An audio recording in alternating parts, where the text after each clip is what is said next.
Kita berdoa.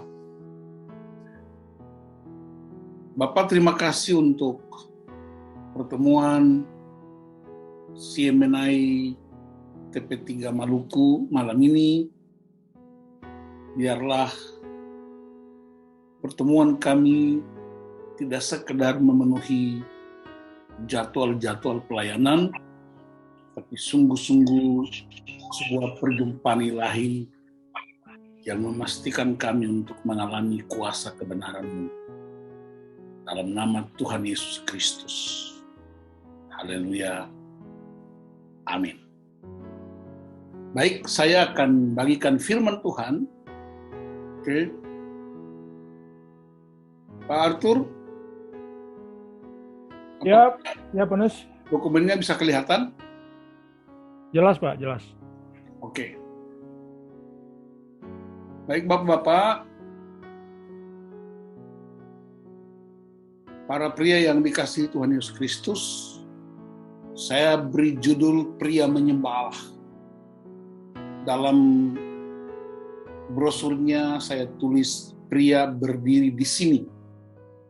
Di mana di sini saudara bisa akan ikuti.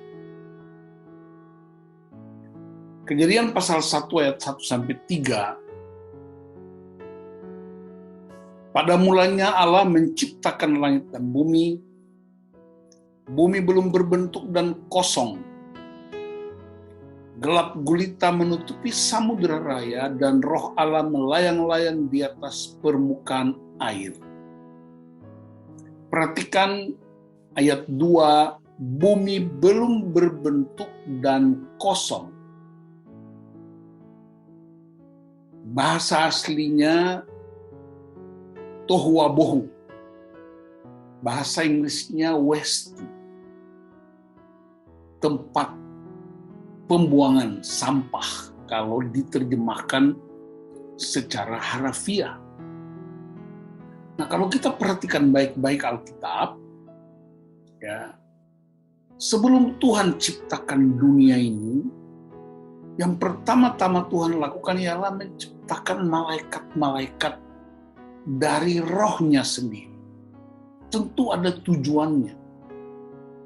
Ya, dari semua malaikat menurut kitab Wahyu, jumlahnya, banyaknya seperti bintang di langit. Nah, tetapi ada 3 jenis malaikat. Yang pertama disebut malaikat Mikael. Terdapat dalam Yudas 1 ayat 9, Wahyu 12 ayat 7.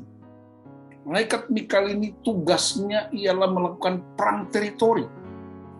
Dan satu kali malaikat Mikael bertengkar dengan iblis untuk merebut mayat Musa dalam Yudas 1 ayat 9. Yang kedua ada malaikat Gabriel. Perhatikan LL di belakang itu tentang Allah. Malaikat Gabriel tugasnya membawa pesan Allah kepada manusia. Kita mencatat pesan kepada Abraham, pesan kepada Sarah, pesan kepada Maria, pesan kepada Yusuf. Ya, itu malaikat Gabriel. Dan yang ketiga namanya malaikat Hilel. Malaikat Hilel ini tugasnya ialah menyembah Allah. Jadi sepertinya malaikat-malaikat Allah yang banyak itu sepertinya ada job description.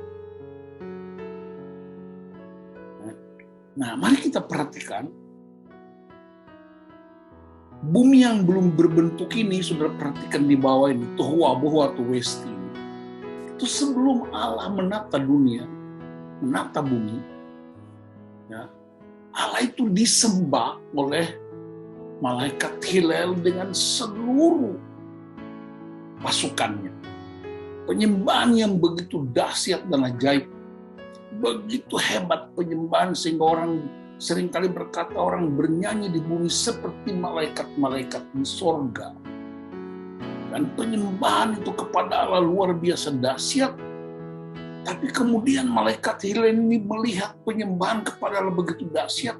Sehingga menurut Yesaya 14 ayat 12-14, Hilel itu ingin sama dengan Allah. Perhatikan ada 5 alasan mengapa Hillel itu kemudian Allah membuang dia ke bumi. Kemana bumi itu? Di tempat yang belum berbentuk itu.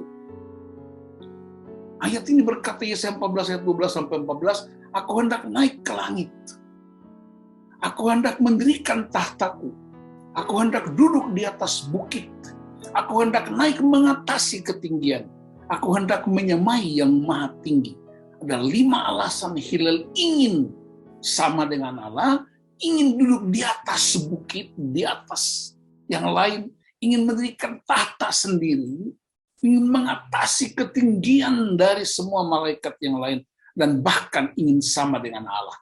Maka Allah kemudian membuang Hillel ke bumi. Bumi yang mana? Yang belum berbentuk dan kosong itu. Yang tohu waboh itu, wasted, sehingga kemudian dia bernama setan. Nah, waktu dia dibuang ke bumi, Wahyu 12 ayat 4 berkata, ekornya menyeret 1/4 bintang di langit. Berarti pengikutnya banyak sekali. Disitulah sering ada pertanyaan, manusia pertama Adam dan Hawa, tapi sebelumnya kok sudah ada iblis, dari mana dia? Ini dia alasannya, saudara. Studi Bible, Perjanjian Lama, para ahli menemukan, dan puji Tuhan, ketika saya sedang mengikuti studi S3 Teologi, saya belajar dan menemukan ini prinsip yang hebat sekali, supaya kita mengerti bagaimana Allah bekerja. Nah, Pak, mari kita perhatikan, ya. Jadi bumi yang belum berbentuk dan kosong dipersiapkan Allah. Allah sudah tahu bahwa malaikat yang satu ini akan memberontak melawan dia. Dan karena itu dia dibuang ke tohu wabohu. Nah, quote yang muncul ialah kesombongan mengubah malaikat jadi iblis. Tetapi kerendahan hati mengubah manusia jadi malaikat. Itulah sebabnya, saudara-saudaraku, seringkali dalam berbagai kesempatan ketika ada bantuan datang tiba-tiba kepada kita, orang sering menyebutkan, puji Tuhan, hari ini ada malaikat penyelamat. Memang kita tetap manusia, tapi ketika kita hidup dalam kerendahan hati, prinsip-prinsip yang kita hidupi dan langkah-langkah yang kita lakukan dipandang sebagai malaikat penyelamat. Dibandingkan dengan kesombongan, membuat malaikat itu dibuang ke bumi menjadi iblis. Mungkin orang bertanya, apakah iblis bermusuhan dengan Allah atau Allah punya musuh dengan iblis? Tidak. Kenapa Allah tidak punya musuh? Karena tidak level. Iblis tidak level dengan Allah. Karena itu Allah tidak punya musuh. Tetapi kita anak-anak Allah punya musuh, yaitu iblis, yang ingin menghalangi kita untuk menyembah Allah. Nanti kita perhatikan kenapa manusia menerima roh Allah itu. Nah, kemudian Kejadian 1 ayat 4-31, kita baca bumi mulai ditata oleh Allah dengan baik, dan bahkan sungguh amat baik. Hari pertama baik, hari kedua baik, hari ketiga baik, hari keempat baik, hari kelima baik, dan hari ke-6 sungguh amat baik. Dan pasal 2 ayat 7, ketika itulah Allah membentuk manusia itu dari debu tanah. Ketika itulah Tuhan Allah membentuk manusia itu dari debu tanah dan mengembuskan nafas hidup ke dalam hidungnya. Demikianlah manusia itu menjadi makhluk yang hidup. Perhatikan ini baik-baik. Manusia itu ya dihembuskan nafas hidup ke dalam hidungnya. Nah, perhatikan selanjutnya Allah membuat taman di Eden, di sebelah timur, disitulah ditempatkannya manusia yang dibentuknya itu. Jadi Bapak perhatikan ini, kenapa manusia diciptakan segambar dan serupa dengan Allah? Yang pertama, alasan pertama, supaya manusia memiliki sifat dan karakter Allah. Punya kasih, punya damai, punya adil, punya berbelas kasihan, sifat-sifat Allah yang kemudian ditulis sebagai buah roh dalam kitab Galatia itu. Yang kedua, kenapa segambar dan serupa dengan Allah? Gambar dan rupa Allah sebenarnya adalah Kristus. Ibarat seorang tukang jahit yang kalau mau menjahit baju dia sudah punya maunya, sudah punya polanya. Jadi pola manusia, gambar manusia sebenarnya adalah Kristus sendiri. Dan yang ketiga, kenapa manusia punya roh Allah? Untuk dia menyembah Allah. Seolah-olah mau dikatakan bahwa Hillel sudah gagal menyembah Allah, dia sudah dibuang ke bumi menjadi setan. Dan manusia pria pertama diberikan roh Allah supaya dia terus connecting dengan Allah Sang Pencipta. Dia terus berhubungan dengan Allah yang ajaib dan dahsyat karena sekarakter, karena segambar dan serupa dan punya roh Allah. Jadi kita bisa mengerti sekarang, semakin mengerti lagi, diteguhkan lagi dengan pelajaran-pelajaran yang kita sudah dapatkan sebelumnya. Alasan mengapa pria harus menyembah Allah. Nah, mari kita lihat posisi berdiri pria di mana. Perhatikan saudara-saudara, pada ayat 9, Kejadian 2, dia bilang, lalu Tuhan Allah menumbuhkan berbagai-bagai pohon dari bumi yang menarik dan yang baik untuk dimakan buahnya. Dan pohon kehidupan di tengah-tengah taman itu, serta pohon pengetahuan tentang yang baik dan yang jahat. Jadi, perhatikan ada 3 jenis pohon. Kalau tadi malaikat-malaikat yang banyak itu ada 3 jenis. Nah, di taman itu ada 3 jenis pohon. Yang pertama, pohon yang buahnya baik untuk dimakan. Itu bicara apa? Bicara tentang kebutuhan jasmani.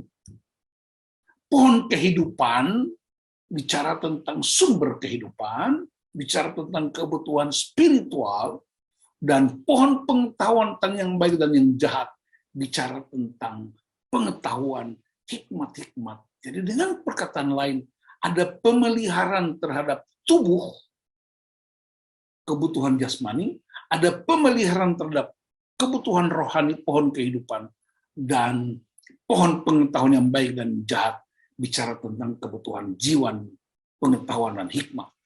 Tentang pohon kehidupan, kita baca di kitab Wahyu, dia menunjuk kepada Kristus sendiri sebagai sumber kehidupan.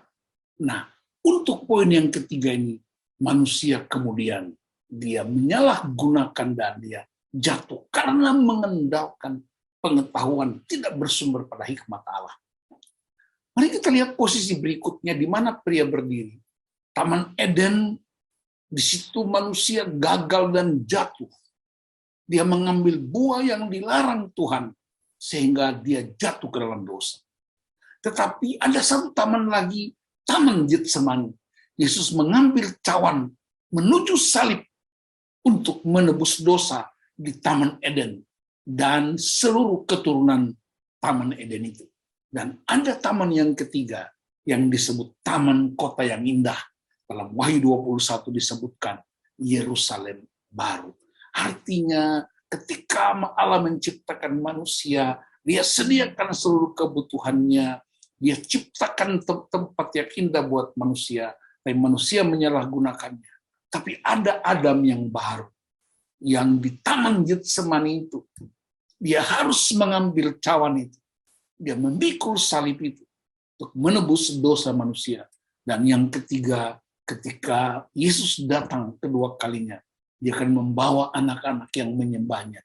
Dia membawa para penyembah-penyembah itu untuk memasuki taman kota yang indah, Yerusalem baru. Tidak hanya itu, saudara-saudaraku, pada ayat berikutnya dikatakan Tuhan ciptakan sebuah sungai. Sungai yang besar dengan 4 nama, 4 cabang. Yang pertama bernama Sungai Pison, yang kedua bernama Gihon, yang ketiga bernama Tigris, dan yang keempat bernama Efrat. Dalam penyelidikan Alkitab, ternyata bukan sekedar nama, tetapi ternyata dia juga punya nilai yang sangat hebat buat manusia. Ya, kalau bicara tentang sungai kehidupan, sungai-sungai di bumi ini bisa kering sewaktu-waktu, tapi sungai kasih Allah di sorga tidak pernah berhenti mengalir. Nah, mari kita perhatikan nama sungai-sungai ini. Ya, Pison itu artinya increase, peningkatan. Gihon artinya berbuih atau membual atau melimpah. Tigris artinya percepatan, segera, move on. Dan Efrat artinya terobosan atau breakthrough. Jadi sekalipun manusia jatuh ke dalam dosa, toh tersedia semua sumber-sumber hidup yang tidak pernah kering. Ada ruang yang terus diberikan supaya manusia itu bisa menikmati semua karya pemeliharaan Allah yang sempurna.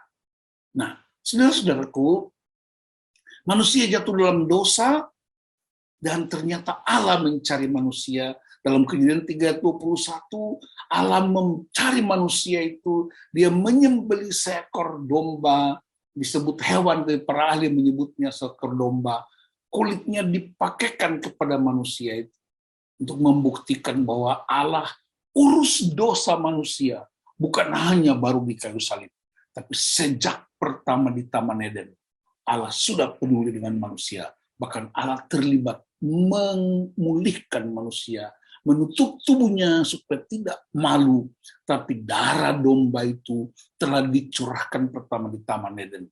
Itu sebuah nubuatan yang hebat, bahwa anak domba Allah yang agung harus mencurahkan darahnya di kayu salib untuk menebus dosa manusia. Karena itu perhatikan, saya menemukan satu kebenaran yang luar biasa. Sekalipun Adam jatuh dalam dosa, tapi Allah tidak mengganti, tidak membuat yang baru. Allah tetap menghormati karya yang pertama di tangannya. Bahkan roh Allah pun tidak dicabut dari dia. Itulah ada ruang yang diberikan, sehingga nanti kita ketemu dalam Yohanes 4. Penyembah yang sejati, penyembah yang benar, itu dalam roh dan kebenaran. Roh Allah dan firman Allah. Dalam Kejadian pasal 1 disebutkan ketika roh Allah melayang-layang di atas permukaan air dan Allah berfirman, jadilah terang. Ada perjumpaan antara roh Allah dan firman Allah, terjadi terang. Saya ingatkan kita semua bahwa ketika Allah menciptakan bumi ini, dia tidak menyingkirkan gelap, tapi dia hanya memisahkan gelap dari terang. Dia hanya memisahkan terang dari gelap, supaya terang itu berkuasa atas kegelapan. Salah satu kegelapan yang kita hadapi sekarang hampir 2 tahun ini ialah pandemi yang seolah-olah memporak-porandakan segala sesuatu. Tapi kita anak-anak terang, anak-anak Allah yang terus hidup dalam kebenaran firman Allah, selalu stay di tempat, terus move on, terus bergerak, terus melayani, terus memberitakan firman Allah di berbagai kesempatan. Itulah terang atas dunia. Ingat, Tuhan tidak urus COVID, Tuhan tidak urus pandemi, tapi dia urus setiap pribadi kita, Anda dan saya. Dia peduli atas hidup kita. Nah, karena itu saudara-saudara, praktisnya apa yang harus kita kerjakan supaya tempat berdiri kita itu clear point? Apakah di Taman Eden, apakah di pohon kehidupan, apakah di sungai-sungai itu? Praktisnya ialah pria mesti membangun mesbah. Orang-orang pilihan Allah dalam perjanjian lama, kita bisa sebut mereka Nuh, Abraham, Ishak, Yakub, Daud, dan lain-lain. Mereka menyembah Allah dengan membangun mesbah. Mesbah itu punya 3 fungsi utama. Yang pertama, tempat di mana Allah ditemukan. Ada perjumpaan dengan Allah. Itu yang disebut secret place. itu yang disebut ruang rahasia. Tidak ada orang yang bisa memasuki itu secara langsung, hanya kita pribadi.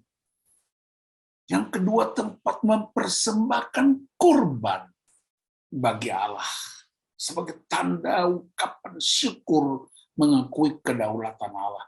Tapi yang ketiga ialah tempat di mana Allah bicara dan para pemimpin menyampaikan kepada umatnya, kepada keluarga. Itulah mezbah yang sesungguhnya. Dan perhatikan saudara-saudaraku, sehebat apapun penyembahan kita, sedahsyat apapun penyembahan kita, tidak pernah mengubah Allah. Allah tetap Dia. Allah tidak terpengaruh dengan penyembahan kita. Allah tidak terpengaruh dengan puji-pujian kita. Tetapi ketika kita menyembah Allah, kita yang berubah. Kita mengalami yang namanya pison, peningkatan, increase. Karakter kita, potensi kita semakin meningkat. Ketika kita semakin menyembah Allah, Allah tidak berubah, tapi kita akan mengalami kelimpahan kasih karunia. Terus karakter kita mengalami kelimpahan yang memberkati orang lain. Gihon. Tapi kita juga mengalami percepatan yang hebat sekali. Dan kita juga mengalami breakthrough. Jadi jangan kita membayangkan bahwa kita menyembah Allah, kemudian Allah mengubah keputusan. Dia tetap Allah yang dahsyat, ajaib, luar biasa. Dia tidak terpengaruh apapun. Dia bukan seperti film Popeye yang dikasih bayam, kemudian tubuhnya berubah. Dia tetap Allah yang dahsyat, ajaib. Tapi semakin kita menyembah Allah, kita akan masuk di sebuah titik yang disebut the point of no return. Di setelah perjumpaan yang dahsyat ketika kita membangun mezbah dengan Tuhan. Mezbah keluarga itu baik, tapi pria harus punya mezbah pribadi. Nah, perhatikan saudara-saudaraku, ketika saya pelajari Alkitab, ternyata Yesus sendiri tidak membangun mezbah di Perjanjian Baru. Rasul Paulus dan murid-murid pun tidak membangun mezbah seperti yang dibangun oleh tokoh-tokoh di Perjanjian Lama. Tetapi apakah Yesus mengakui ada mezbah? Dia akui. Satu ketika dia berkata kepada pengajaran di bukit, dia berkata kepada orang-orang banyak, kepada murid-muridnya, dia berkata, kalau ada sesuatu yang kau rasa belum beres dengan saudaramu atau orang lain, tinggalkan persembahan di mezbahmu itu, dan engkau pergi bikin beres, kemudian datang lanjutkan lagi di mezbah itu. Artinya Yesus mengakui mezbah. Pertanyaannya, kenapa dia tidak bangun mezbah? Saya percaya satu hal. Karena dirinya sendiri dia jadikan sebagai mezbah itu sendiri. Karena mezbah itu tempat perjumpaan. Mezbah itu tempat mempersembahkan kurban bagi Allah. Mezbah di mana tempat orang berjumpa dengan kebenaran dan pengurapan ilahi. Jadi Yesus jadikan dirinya tempat di mana semua orang bisa mengenal Bapa. Semua orang bisa berjumpa dengan kebenaran. Bahkan semua orang bisa menyembah Bapa dengan menyebut nama yang berkuasa itu. Saudara-saudaraku yang dikasihi Tuhan Yesus Kristus. Kalau begitu, ketika Yesus berjumpa dengan seorang perempuan Samaria di sumur itu, dia memberikan sebuah statement yang baru. Tetapi saatnya akan datang, dan sudah tiba sekarang, bahwa penyembah-penyembah benar akan menyembah Bapa dalam roh dan kebenaran. Sebab Bapa menghendaki penyembah-penyembah demikian. Allah itu roh, dan barang siapa menyembah dia, harus menyembahnya dalam roh dan kebenaran. Perhatikan kata roh itu bukan roh besar, huruf besar, tapi roh manusia dan kebenaran-kebenaran yang kita miliki. Sehingga manusia tetap memiliki hubungan dengan Allah melalui roh dan kebenaran. Dan saya percaya satu hal yang tidak berubah sampai hari ini. Ternyata salib di Bukit Golgota itu sesungguhnya adalah mezbah Allah bagi manusia. mesbah itu tersedia. Dan 24 jam Anda bisa mengakses hubungan dengan Bapa di sorga melalui Yesus Kristus Tuhan. Karena itu pernyataan retoriknya ialah, where are you man? Di mana posisi berdirimu pria? Anda yang pilih. Tapi hari ini saya encourage kita untuk mari kita berlutut di depan salib itu. Itulah mesbah yang sempurna agung. Dan kalau itu menjadi kekuatan hikmat yang luar biasa, maka kita akan berdiri untuk kota kita. Kita berdiri untuk bangsa kita. Kita berdiri untuk gereja. Kita berdiri untuk keluarga-keluarga kita. Saya berdoa supaya para pria mengambil posisi ini. Berdiri buat gereja, berdiri buat bangsa, berdiri buat keluarganya. Ingat, pandemi tidak hanya melanda orang Maluku, bukan hanya melanda orang di Jakarta, seluruh dunia. Tetapi respons kita, cara pandang kita, yang mesti bisa mengubah segala sesuatu. Tuhan Yesus memberkati Bapak-bapak, kita menjadi pria-pria yang bangkit lagi, menjadi pemenang di berbagai kesempatan, dan kita membawa keluarga-keluarga kita untuk semakin menyembah Tuhan. Kita berdoa untuk firman Allah. Bapak, terima kasih, hamba-Mu ini terbatas, dan biarlah kebenaran ini menolong kami para pria untuk bangkit, menyembah Allah, mengantarkan banyak pria semakin dekat dengan Allah, dan mengantar keluarga-keluarga kami, dan tanggung jawab yang Tuhan berikan buat kami. Sehingga kami tidak hanya menikmati taman itu, kami tapi juga mengalami Pison dalam hidup kami. Kami mengalami Gihon dalam hidup kami. Kami mengalami Tigris dan Efrat. Dan bahkan kami berdiri di depan salib itu untuk kemuliaan Bapa di sorga. Dalam nama Tuhan Yesus Kristus, kami bersyukur untuk firman-Mu. Haleluya. Amin.